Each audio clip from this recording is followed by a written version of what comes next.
This isn't a homelessness problem, this is a freaking refugee problem. I mean, we're talking about thousands and thousands and thousands of adults and children that are living in cars, primarily, living on the streets. It doesn't look like much, but this is the busiest homeless services site probably in the state right now. And if you had another one of these in East Orange County, it would be just as busy with completely different people. This used to be a problem that churches and charities could manage. But at some point, we tipped the scales and it's no longer a church and charity problem.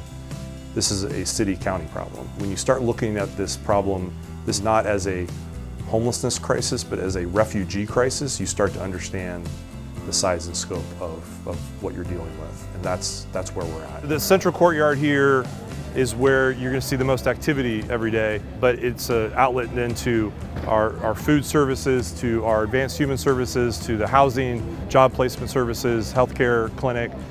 This is intended as just a place for people to be able to come for a brief period of time, get a meal, get a shower, and then ideally talk to a case manager and see how we can help them.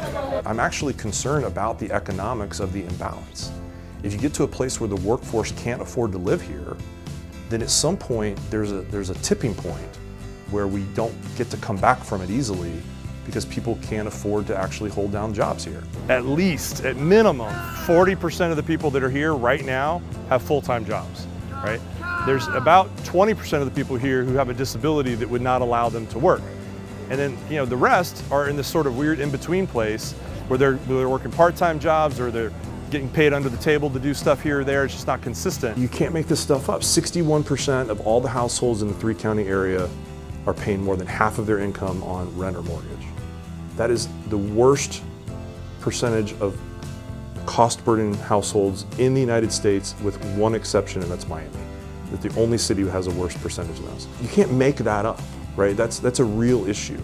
And so why would you not be going out and educating about that, talking about that? People who are experiencing homelessness are not on the street by choice. Rather, homelessness is the absence of choice. It hurts their employment. It hurts their housing options. It hurts access to education. It hurts family stability. I mean, I think we'll probably lift over 500 people out of homelessness this year, directly, that are living on the streets. But I didn't think we would get to that place for another couple of years. If you're just gonna keep sweeping things under the rug, you're never going to solve any problems. We're here to solve problems and clean things up as best we can. The team of people that work here, there's just no fear.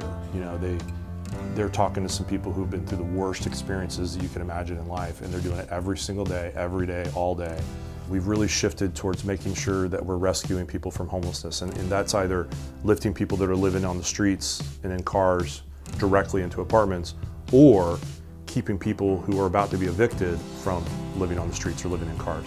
So we're doing both of those things, and we're doing it really well, much faster and more significantly than I would have thought. Nobody chooses this as a lifestyle. This is not a small problem. It's not an annoyance. And so I rather than playing defense, go on offense. If we're going to be the leading community in one thing, like tourism, why can't we be the leading community in other things, like solving homelessness?